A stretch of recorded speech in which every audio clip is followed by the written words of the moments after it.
Bonsoir mesdames et messieurs, je suis heureux de vous accueillir pour une nouvelle édition de ces Mardis des Bernardins, une édition au cours de laquelle il sera question particulièrement d'économie.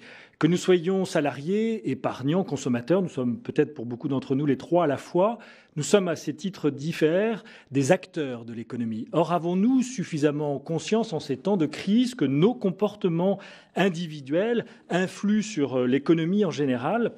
Et que donc peut-être la recherche de solutions à la crise que nous vivons passe par la réforme de certains de nos comportements.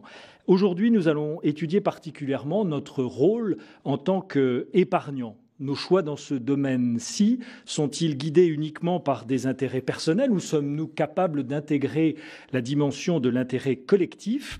Épargnants et responsables, c'est le thème du débat de ce soir. C'est aussi le deuxième épisode d'un cycle qui s'intitule « Citoyens et acteurs responsables de la vie économique ». Pour ce débat, trois invités que je vous présente tout de suite en les remerciant par avance d'avoir accepté de se prêter à cette discussion, à commencer par vous, Maître Pascal Julien Saint-Amand.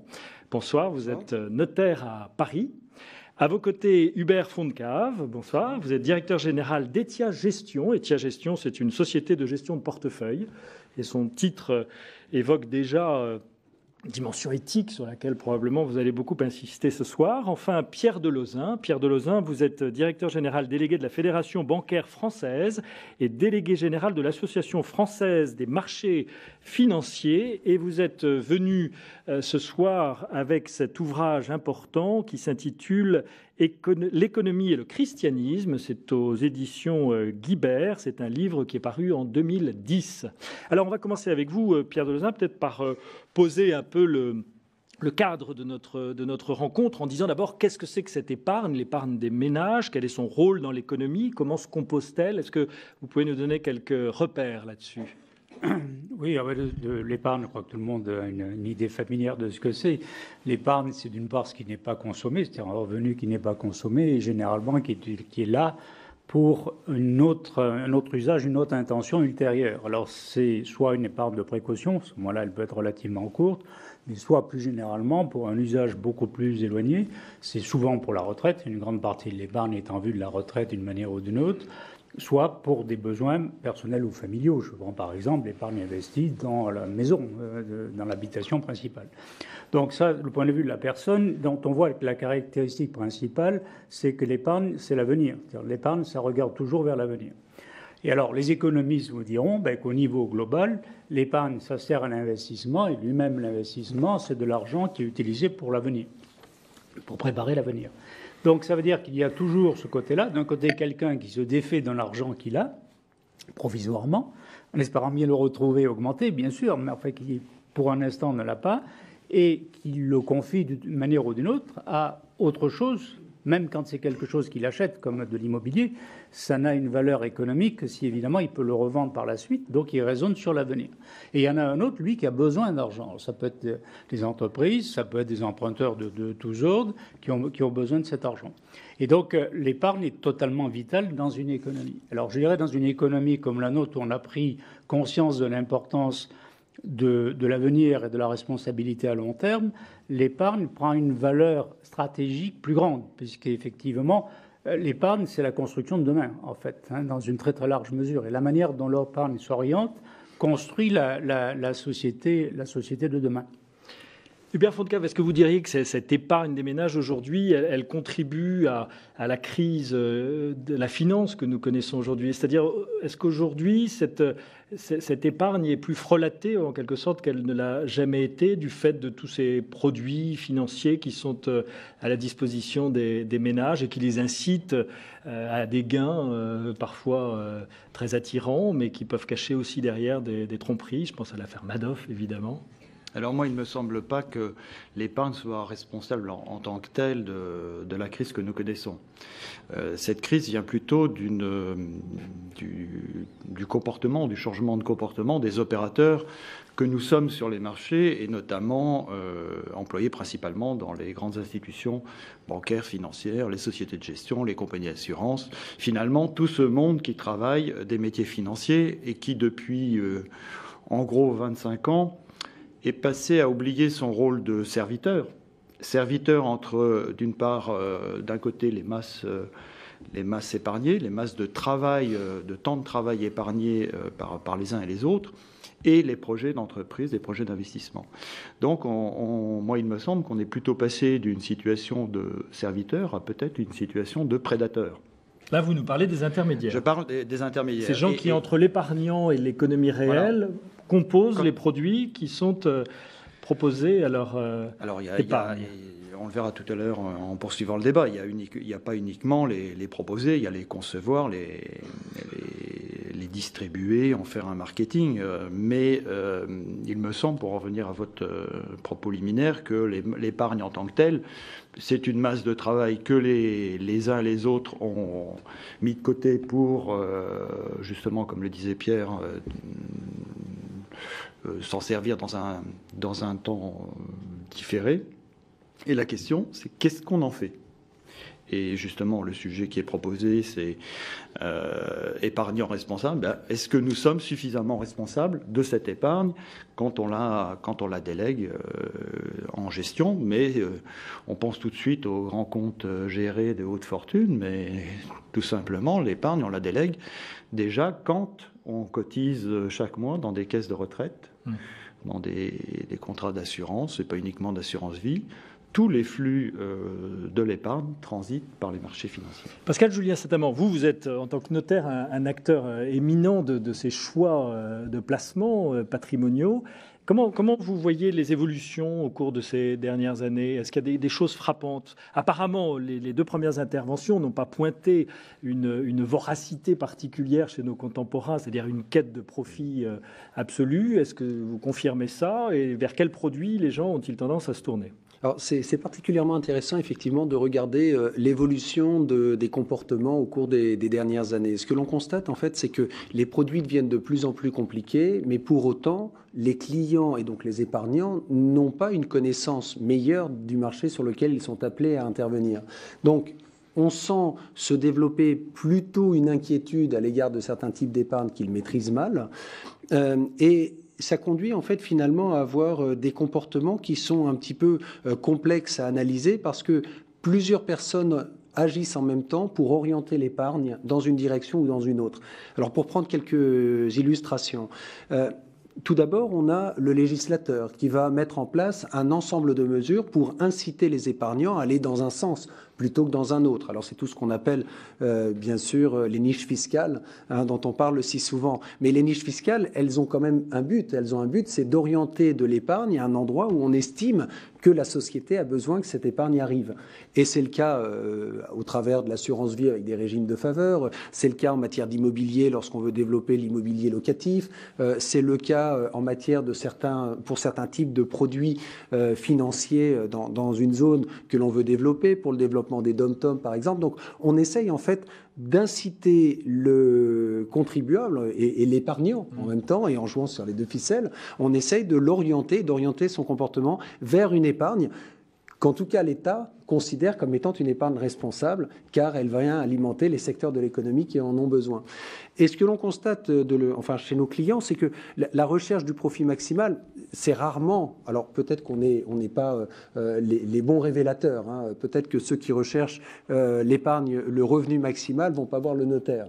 Mais ceux qui sont, en fait, et les discussions que l'on peut avoir avec nos clients, et lorsque l'on parle des placements de l'épargne, on sent avant tout un besoin de sécurité dans un monde qu'ils appréhendent mal.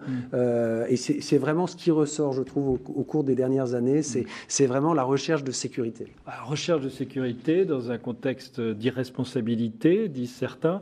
Alors comment est-ce que la régulation se fait ou ne se fait pas, Pierre Delezin? L'État est-il aux commandes de cette notion de confiance dont tout épargnant a besoin par définition?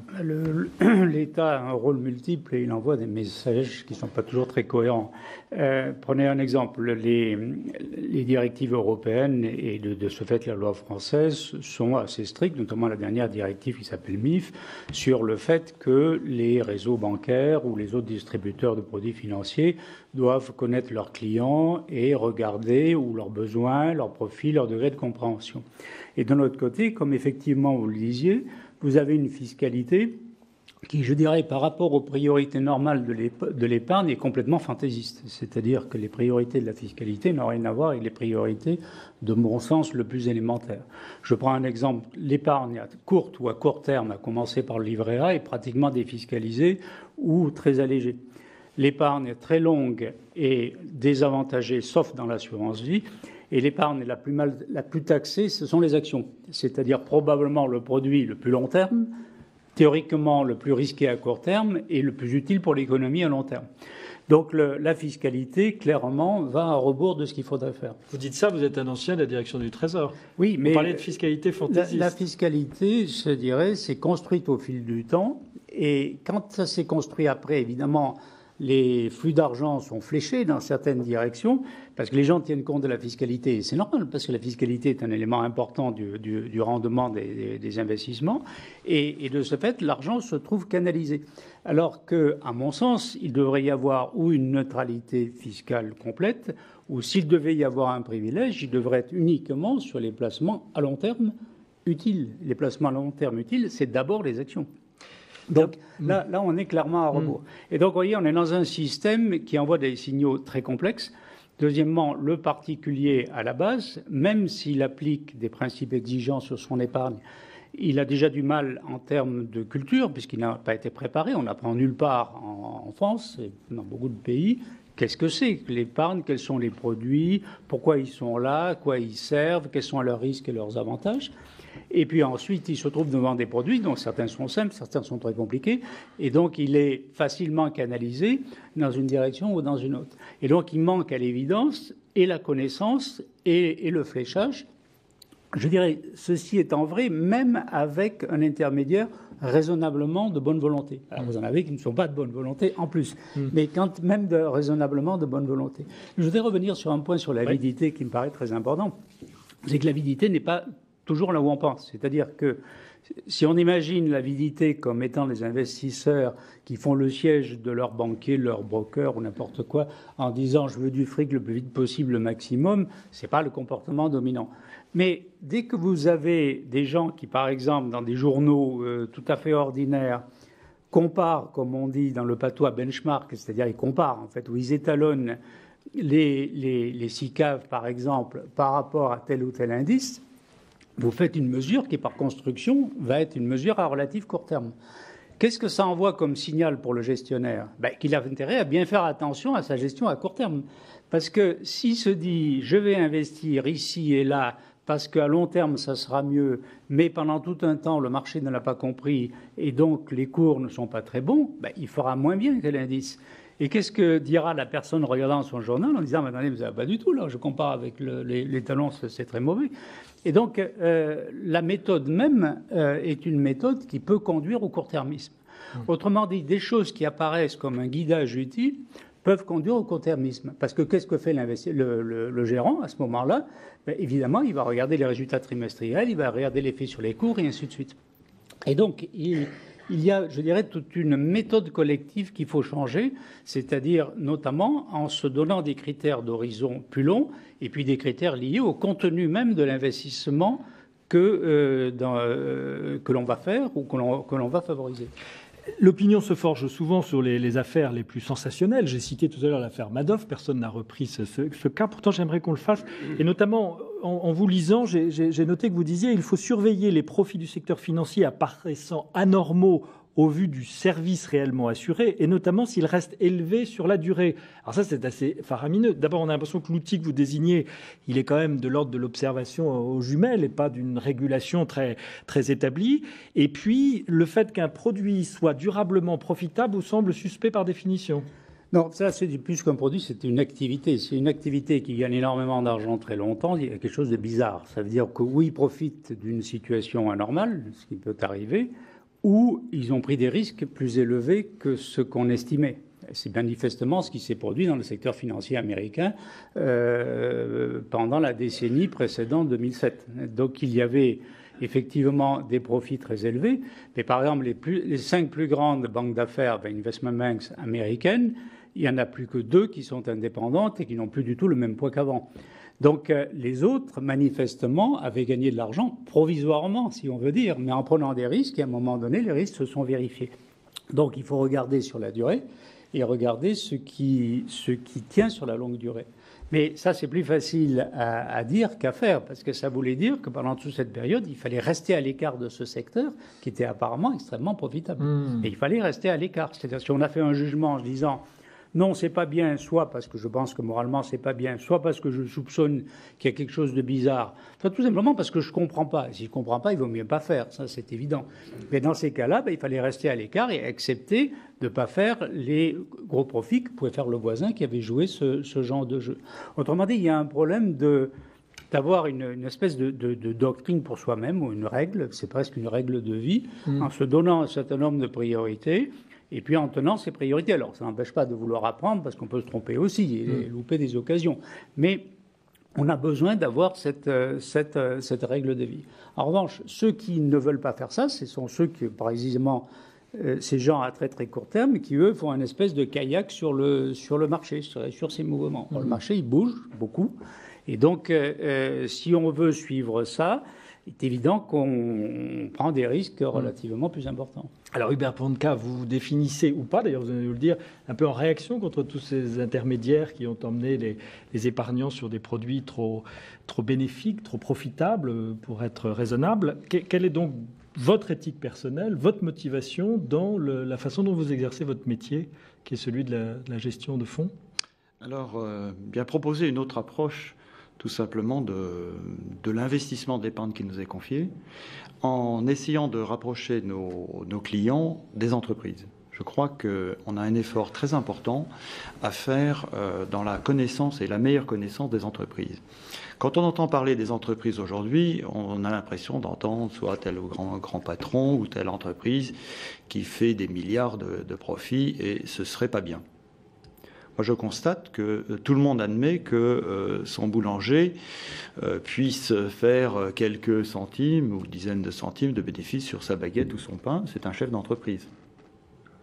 On comprend qu'il puisse, avec ce bénéfice, alors d'autres diraient profit, ensuite se donner des moyens de réinvestir pour continuer, et probablement, s'il fait bien son pain et toutes les autres produits accessoires, continuer à développer son entreprise, passera de 3, 4, 5, 10 salariés, et on connaît tous une grande marque qui s'est fortement développée en l'espace de 20 ans en France, en proposant des pains rustiques ou à l'ancienne, et partant de ce principe-là. Et c'est devenu une grande entreprise. Respecter le gain de l'entrepreneur dès lors qu'il est basé sur un métier de valeur ajoutée. Déjà, je dirais, comprendre ce qu'est le travail d'une entreprise, quel que soit le sujet sur lequel elle apporte sa contribution finalement au bien commun, et c'est ce qui nous intéresse.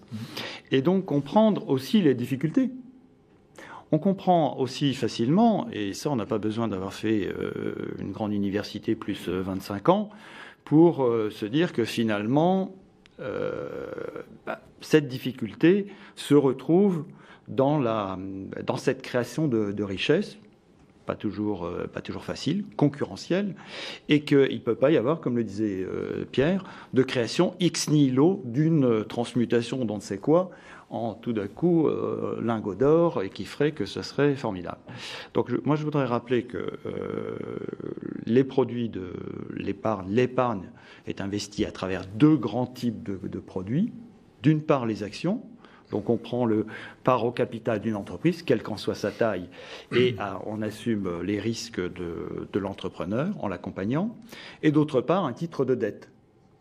On prête à telle ou telle entreprise qui s'engage à rembourser. Donc une fois qu'on a compris ça, qu'on s'intéresse au projet des entreprises, on a déjà une autre vision de notre monde. Et c'est ce à quoi nous nous attachons, d'aider nos clients à avoir ce regard, je dirais, nouveau par rapport aux habitudes, mais qui est un regard tout à fait, on pourrait dire, traditionnel et de bon sens, de chercher à comprendre quels sont les projets qui nous sont proposés, en allant visiter les entreprises, en rencontrant leurs dirigeants, mais aussi leurs salariés, pour comprendre si on a envie de les accompagner et comment. Pascal Julien, certainement là-dessus, vous avez...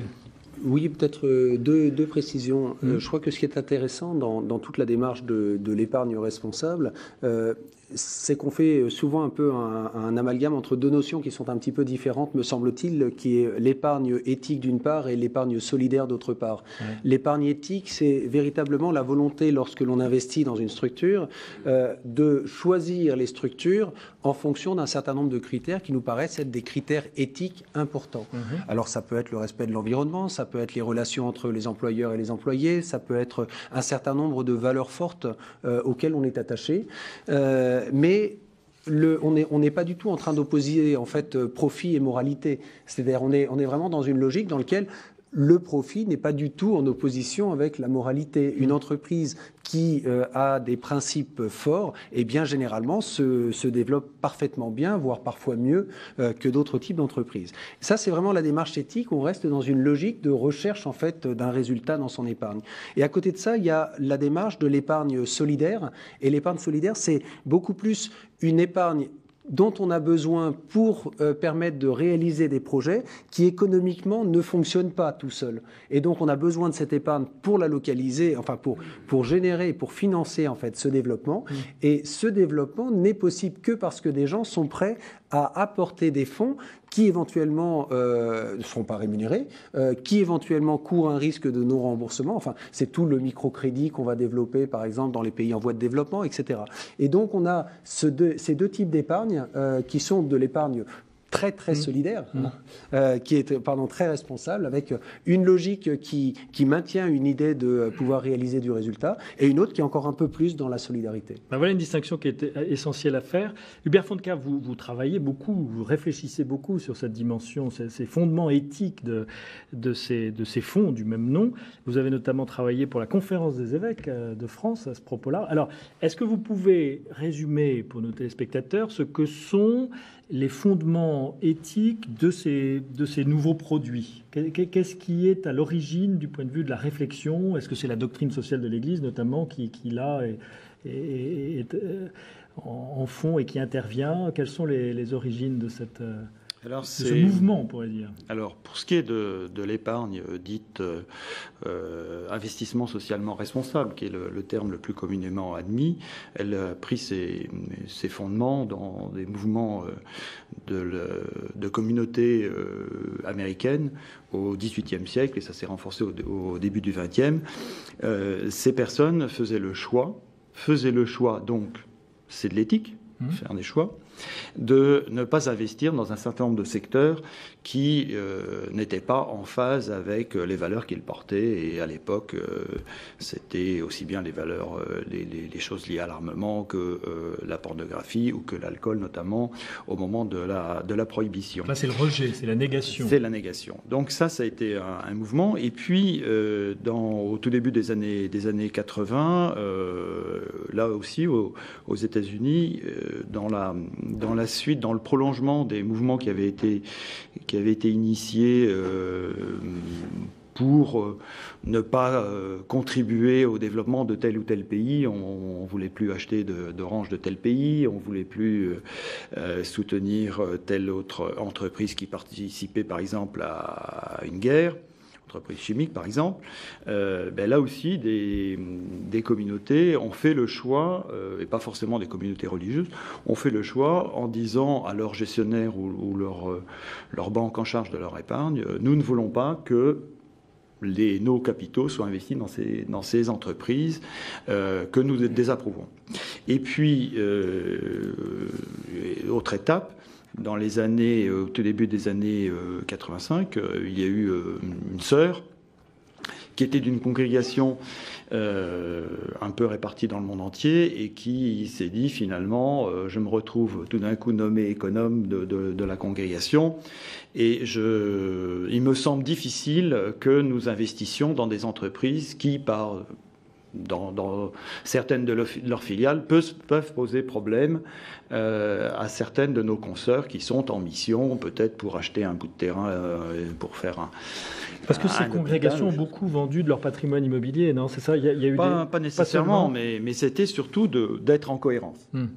quand on parle d'éthique, la question, c'est la cohérence avec les valeurs que l'on affiche et comment on conduit ses choix. Donc ça, c'était le milieu des années 80. Et puis à la fin des années 90, une femme qui avait fait des études, des recherches, Madame Geneviève Ferron aux États-Unis, est revenue de son séjour en se disant qu'il était possible, avait constaté qu'il était possible de sélectionner des entreprises, les comprendre sur d'autres valeurs qu'uniquement les chiffres financiers, les chiffres économiques de l'entreprise qu'elle publiait.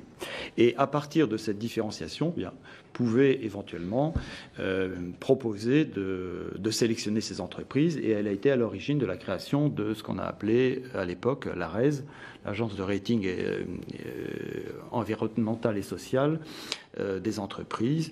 Et comme ça, peu à peu, a pris au tout début des années 2000 un mouvement qui s'est diffusé à travers ce qu'on a appelé les produits ISR, investissement socialement responsable. Bon, voilà. Alors Pierre Delezin, est-ce qu'on parle de quelque chose de symbolique ou de quelque chose qui a du poids dans l'économie? Vous qui êtes un homme de la banque, vous qui êtes un homme qui est au cœur des réalités économiques, est-ce que c'est encore marginal? On pourrait facilement dire que c'est marginal, dans la mesure où si vous regardez les chiffres, évidemment c'est assez marginal par rapport aux sommes investies. En même temps, il faut voir deux choses. La première, c'est qu'on parle d'un marché. Le marché financier, comme tout le monde le sait, est hypersensible. Donc, même des influences relativement faibles quantitativement peuvent avoir de l'impact sur le marché. Bon, si je prends par exemple les critères dont on parlait là, aucun patron d'entreprise cotée ne peut se permettre de les négliger. Alors, il peut être complètement hypocrite, ça c'est une autre question. Mais il est obligé au moins d'en parler, de montrer qu'il en tient compte. Or, il sait pourtant que ce n'est qu'une minorité assez faible qui est gérée directement selon ce principe. Mais il est obligé d'en tenir compte. Et donc, ça a forcément un certain effet. Deuxièmement, il est évident qu'il ne faut pas regarder uniquement à un niveau de départ, mais que ça peut grossir aussi. Donc, ça peut avoir un impact durable. Moi, je prends un exemple évident et caricatural. Ça fait bien longtemps aux États-Unis que les valeurs mobilières dépendant, par exemple, du tabac, ont été constamment déprimés. Pourquoi? Parce qu'une grande partie des investisseurs ne peuvent pas les acheter. Alors, je veux dire, éviter le tabac n'est pas l'alpha et l'oméga de la morale, hein, évidemment. Mais c'est intéressant pour voir un cas où ça a un impact, parce qu'il y avait beaucoup de monde qui allait dans ce sens-là. Donc, ce qui est très important, c'est effectivement qu'il y ait suffisamment de monde et qui envoie un message suffisamment clair. Et donc, de ce point de vue-là, le développement en soi du principe de l'ISR, l'investissement socialement responsable, est une bonne chose. Alors après, évidemment, il faut que ça envoie les bons signaux. Parce que si ça envoie des signaux permettant, de se tirer d'affaire en appliquant 3 critères et avec un certain conformisme, l'impact est quand même plus limité. Mais l'idée est bonne. Et donc, je pense que c'est une idée qui doit être développée. Alors, quand je prends le point de vue chrétien, qui est assez naturellement le nôtre ici, ça me paraît totalement essentiel. Je rappelle que dans la doctrine de l'Église, il y a ce qu'on appelle la destination universelle des biens. C'est-à-dire que les biens qu'on a doivent être gérés avec une optique qui est tournée vers les autres, vers la société, et doit servir aux autres sociétés, et pas uniquement le profit qu'on en tire. Si on raisonne comme ça, et je dirais même un non-chrétien peut comprendre et admettre le raisonnement, il est dans une société, il a une certaine responsabilité envers cette société. À ce moment-là, on raisonne sur ce qu'on fait de ces investissements. D'abord, où est-ce qu'on les met? Dans quels produits? On s'aperçoit à ce moment-là qu'effectivement, les produits très courts et sans risque, c'est pratique pour avoir de la trésorerie, mais qu'au-delà de ça, c'est dommage, parce que la société, elle, n'a pas besoin de produits courts et sans risque. Elle a besoin d'argent long et qui accepte de prendre... Quand on dit prendre des risques, ça ne veut pas dire jouer au risque tout. Ça veut dire qu'on a besoin d'investir suffisamment longtemps pour pouvoir supporter les aléas et les fluctuations. Mais c'est de ça qu'elle a besoin. Et quand après on investit dans des entreprises, on voit bien que le besoin principal, c'est les fonds propres. Et que les fonds propres, c'est des actions.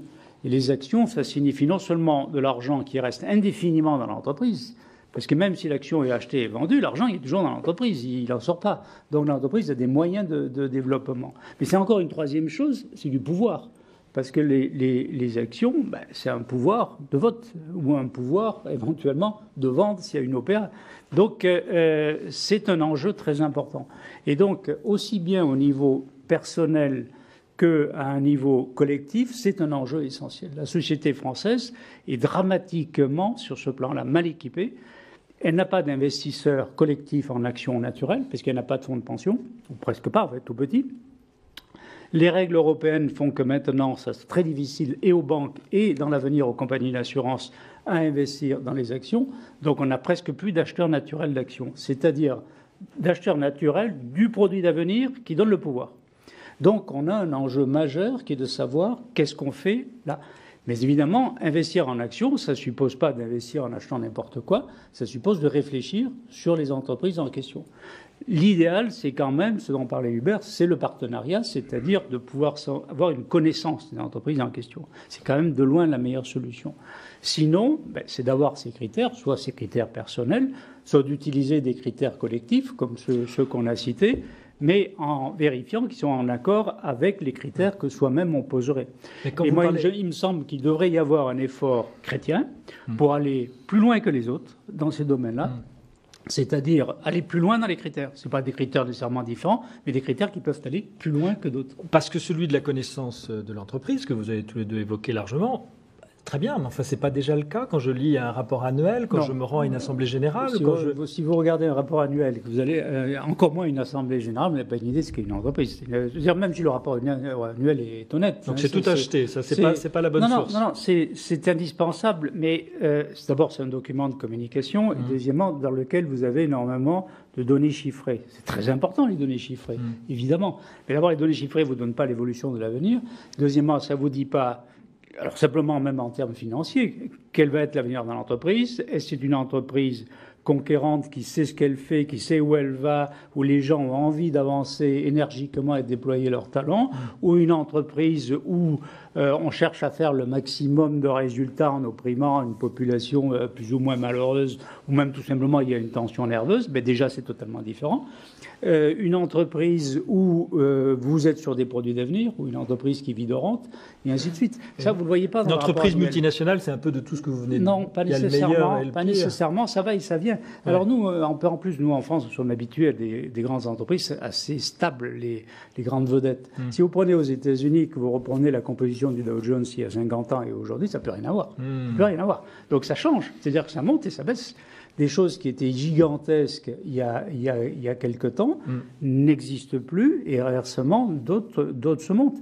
Ça, c'est plutôt une bonne chose. Simplement, il faut combiner cette notion de vie, qui est essentielle, de vie et d'avenir, avec l'envoi des bons messages en termes éthiques, c'est-à-dire tout simplement tout ce qui est bien. C'est d'avoir le sentiment qu'on est sur des gens qui vont dans un sens qui est bien et non pas qui sont uniquement là pour maximiser le produit financier. Ils ont besoin de le maximiser, mais il n'y a pas que ça. Pascal Julien Saint-Amand. Oui, on a vraiment cette notion de l'investissement sur le long terme qu'il faudrait vraiment redévelopper et refavoriser. Et développer un peu cette image qu'il ne faut pas opposer le capitalisme à la solidarité. C'est-à-dire qu'on peut avoir une démarche qui est à la fois complètement capitaliste dans la mesure où on aide en fait les entreprises à se développer, on a un investissement long terme et ça permet de réaliser des profits. Et comme on l'a dit, les sociétés qui respectent les principes d'éthique n'ont pas de moins bons résultats que les autres, bien souvent, bien au contraire. Et parallèlement, on peut essayer d'organiser les choses en termes de structuration fiscale, par exemple, de manière à maximiser le net disponible, permettant d'être affecté à des causes solidaires. Et on a aujourd'hui des outils en matière de fiscalité française qui sont extrêmement performants, que ce soit les fondations, que ce soit les fonds de dotation donc, que l'on peut faire au niveau privé.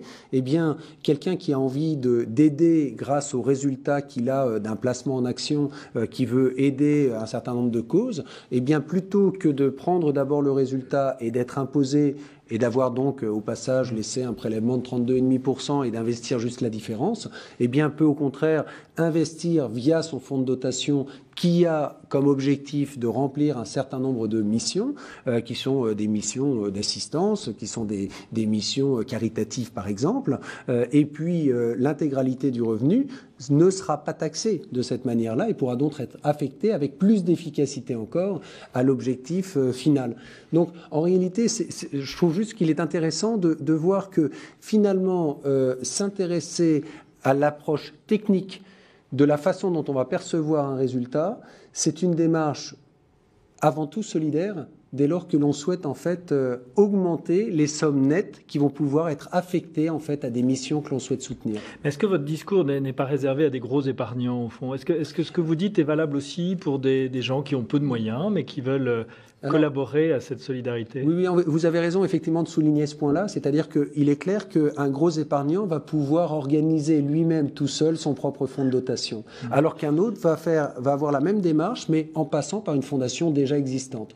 Donc c'est vraiment ouvert à tout le monde, mais effectivement selon des modalités différentes. Alors ça nous amène dans les 15 minutes qui restent pour notre débat seulement à être plus concret, si vous voulez bien, c'est-à-dire nos téléspectateurs veulent en savoir plus, ils ont des moyens qui sont faibles ou importants, peu importe, et ils voudraient contribuer à cet investissement socialement responsable. Qu'est-ce que vous leur conseillez? Vers quels produits se tourner? Alors peut-être qu'on ne peut pas faire de publicité, mais voilà, quelle directive, quelle orientation donner? À quel sein faut-il se vouer? Hubert Fontcave. Alors, au risque de vous décevoir, je vais vous dire d'abord quelles sont les limites de l'investissement socialement responsable aujourd'hui.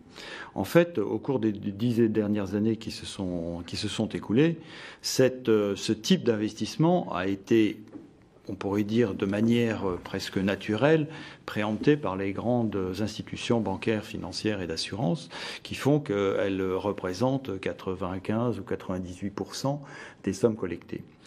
Le problème que cela pose, c'est que les équipes chargées d'avoir un avis, je dirais avec un regard complémentaire, un regard un peu différent sur les entreprises, ne peuvent pas réellement s'exprimer à l'intérieur de grandes maisons qui ont d'autres intérêts sur les entreprises analysées. Qu'est-ce que je veux dire par là? Si l'analyste X, Y ou Z a un avis en disant telle grande entreprise du CAC 40, je trouve qu'elle a une dérive sur tel ou tel sujet et il me semble qu'il conviendrait de descendre sa notation et donc peut-être de l'exclure des fonds ISR gérés par sa grande institution qui l'emploie, eh bien, risque fort de se retrouver dans l'incapacité d'exprimer son avis, puisque les enjeux dépassent largement ce cercle. Qu'est-ce que je veux dire par là? Je veux dire que, à mon sens, on ne peut faire de l'investissement socialement responsable que si on est tout à fait indépendant.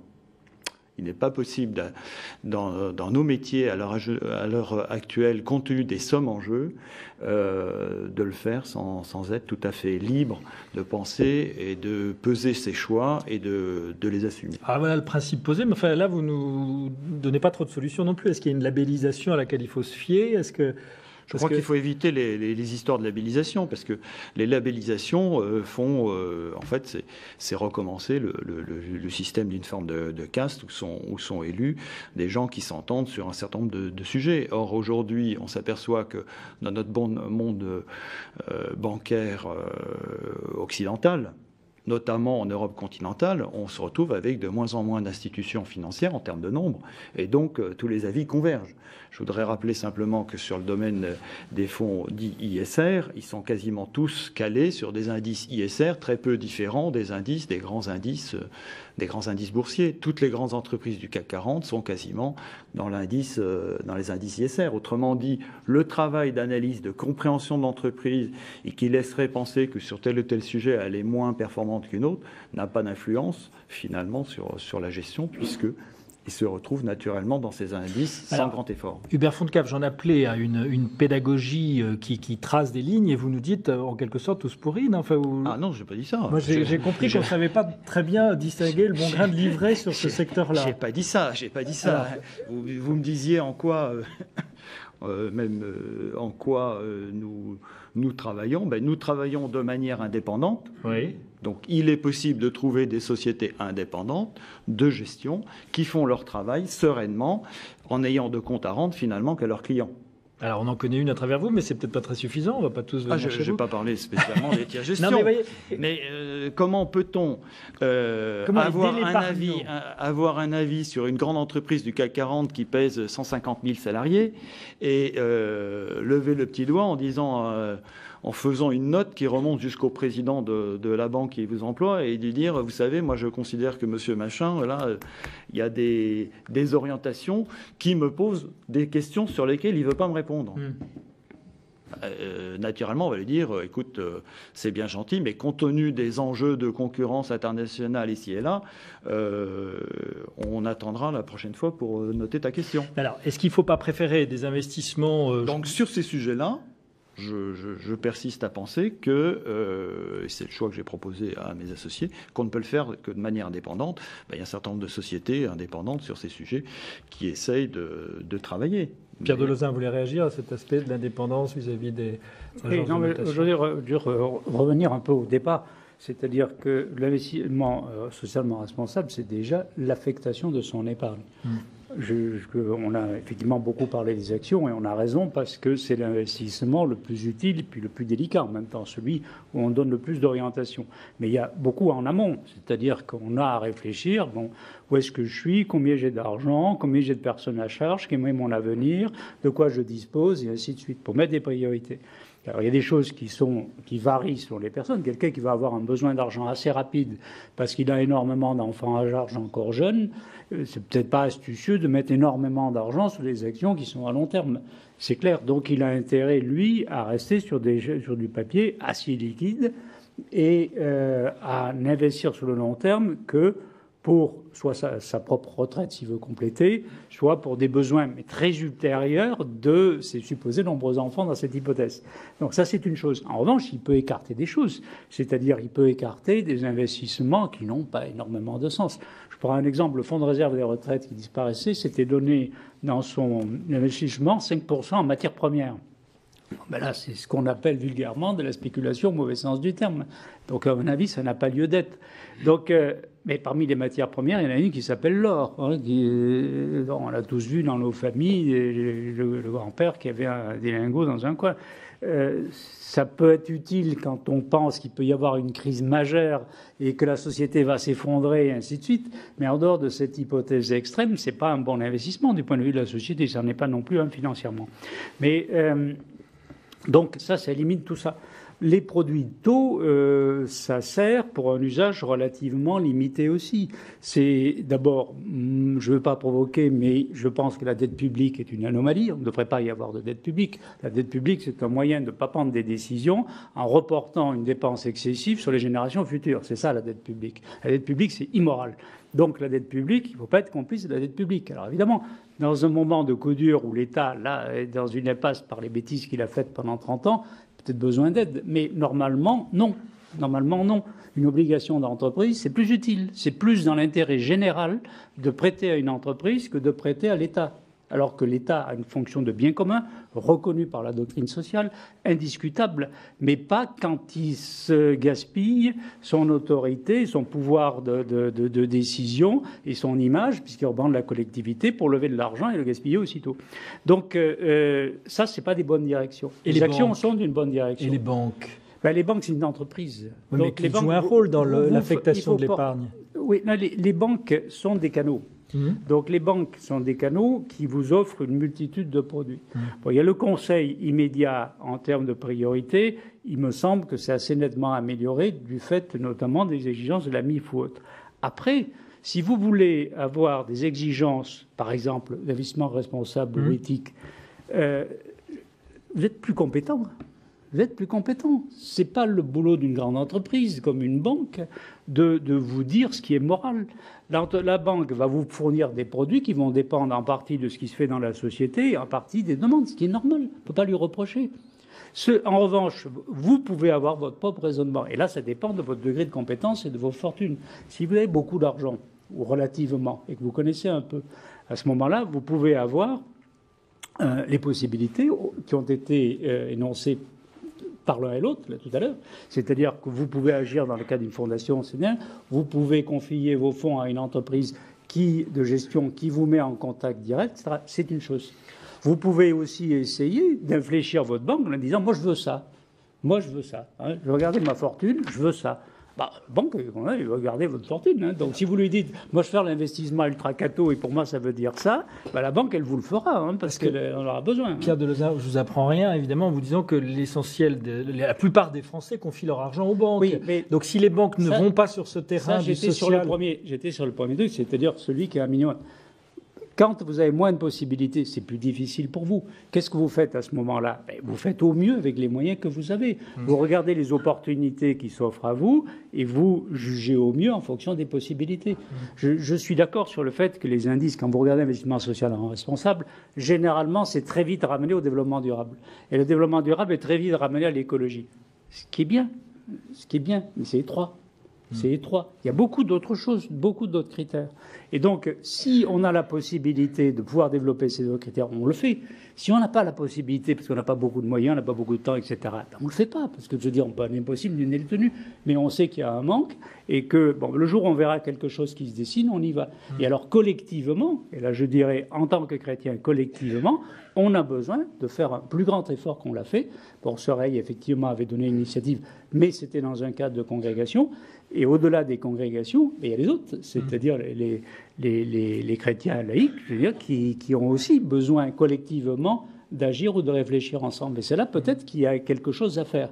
Mais sans se traumatiser sur l'argent qu'on a à placer immédiatement. Là, on fait avec ce qu'on a, je veux dire, c'est évident. Pascal Julien, Saint-Amand, est-ce que le notaire que vous êtes devient de plus en plus un promoteur de ces investissements socialement responsables? En particulier, en fait, au-delà de l'investissement socialement responsable, ce qu'on évoquait tout à l'heure me paraît très intéressant, c'est qu'on n'a pas la même situation au même âge.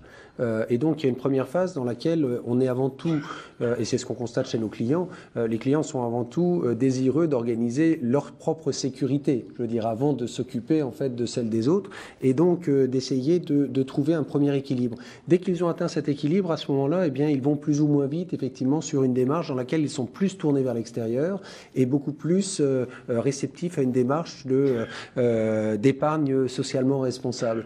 Ce que l'on constate en particulier, ce sont parmi nos clients chefs d'entreprise, par exemple, ils ont consacré une grande partie de leur vie à développer leur entreprise. Au moment où ils vont céder l'entreprise, ils se retrouvent à la tête d'un patrimoine alors que c'est quelque chose qui leur était jamais arrivé. Et donc, du jour au lendemain, ils passent d'une position de chef d'entreprise où ils travaillaient au développement de leur entreprise et dans une relation avec leurs salariés, les fournisseurs, enfin dans une démarche qui était souvent éthique dans leur démarche au sein de leur entreprise, ils se retrouvent face à un patrimoine et ils doivent avoir des comportements qui sont différents. Et assez fréquemment, on constate à ce moment-là une sensibilité très forte sur non seulement une approche d'épargne socialement responsable, mais également une approche également de dons. Véritablement de libéralité au profit de gens qui ont eu moins de chance ou qui ont été moins favorisés qu'eux. Et ça, c'est quelque chose qu'on rencontre de plus en plus souvent aujourd'hui. Hubert Fonteca, vous êtes un homme optimiste par rapport à l'évolution des mentalités. Vous croyez que de plus en plus les épargnants vont plébisciter des comportements économiques éthiques? Enfin, est-ce qu'on va vers un mieux ou est-ce que vous êtes viscéralement pessimiste? Nous sommes viscéralement optimistes. Ouais. Nous sommes Quand vous dites nous, c'est avec vos associés? Les associés, les collaborateurs, nos clients. Nous souhaitons et nous allons toujours de l'avant à la rencontre des entreprises, à la rencontre des uns et des autres, notamment en étant ici pour essayer de partager nos réflexions. Donc, de toute façon, je dirais que le devoir de l'épargnant responsable, pour moi, il est au même titre que le devoir des lecteurs. À partir de 18 ans, on dit qu'on est majeur, on a le droit de vote. Et c'est un droit et un devoir. Et pour ma part, s'inquiéter de son épargne, de la manière dont on l'investit, c'est le même droit et le même devoir qui s'adresse à tout un chacun dans notre société. En s'appropriant, en cherchant à comprendre, en faisant l'effort. Et nous avons des clients, et notamment des clientes, et certaines de 25 ans, mais d'autres de 95 ans, qui sont tout à fait intéressées, sans de vouloir avoir l'ambition d'être des super financières qui s'intéressent à la vie des entreprises dont on leur parle régulièrement. Et se disent, bon ben voilà, avec ces gens-là, nous savons dans quel projet nous contribuons et dans quel projet nous sommes investis. Et ça nous intéresse, et d'une certaine manière, ça nous rend plus humains, parce que plus en relation avec cette recherche du bien commun, qui est la recherche de nous tous, si on veut vivre dans une société avec un minimum de valeurs communes, et notamment pour participer à cette création de richesses dont nous en avons tant besoin pour accompagner le développement de notre population. Pierre Delezin, vous êtes, on arrive à la conclusion, vous êtes un homme optimiste. Est-ce que le christianisme embellit l'économie ? Non, mais le christianisme, moi, ma conviction profonde, c'est que nous devons notre développement économique, en dernière analyse, notre décollage, à un certain nombre de structures mentales qui nous ont été données par le christianisme. Oui. C'est pas pour rien que le développement économique, le décollage, s'est fait dans un Occident qui, certes, partiellement se déchristianise déjà un tant soit peu, mais qui était très imprégné d'un horizon. Un horizon, c'est un horizon de temps, c'est-à-dire un temps qui ne se répète pas, où on regarde vers l'avenir, où on a le sens du travail et le sens de la responsabilité, mais aussi le sens de la raison, de la rationalité. Et donc, et le sens de l'homme. Tout ça, ensemble, fait qu'on a un regard sur l'action collective qui n'est pas le même. Alors, bien entendu, maintenant, ça se répand ailleurs sur la planète, donc il y a d'autres qui en profitent, ce qui est très bien d'ailleurs, même évidemment sans être chrétien. Mais justement, on a la ressource de faire franchir de nouvelles étapes, c'est-à-dire de le faire autrement, et d'avoir une économie, non pas autrement en ce sens que ce serait une économie socialisante ou autre, parce que c'est pas du tout le modèle. Le modèle, c'est plutôt une économie de personnes responsables qui font des choses ensemble. Et ça, là, je pense qu'il y a un potentiel considérable. Merci Pierre Delezin, merci à vous trois d'avoir participé à ce débat. J'ai montré, pendant que vous parliez, cet ouvrage, l'économie et le christianisme, auquel je renvoie les téléspectateurs, ainsi qu'un autre qui s'intitule « Les marchés font-ils la loi ?» auquel vous avez collaboré. Voilà, eh bien, il ne me reste plus qu'à vous saluer, à vous remercier pour votre fidélité et à vous donner rendez-vous, non pas moi, mais avec ma consoeur Catherine Escrive. La semaine prochaine, il sera question du cardinal Suard, quelle source d'inspiration 50 ans après Vatican II. Nous continuons dans l'éclectisme qui fait le Collège des Bernardins. Bonsoir.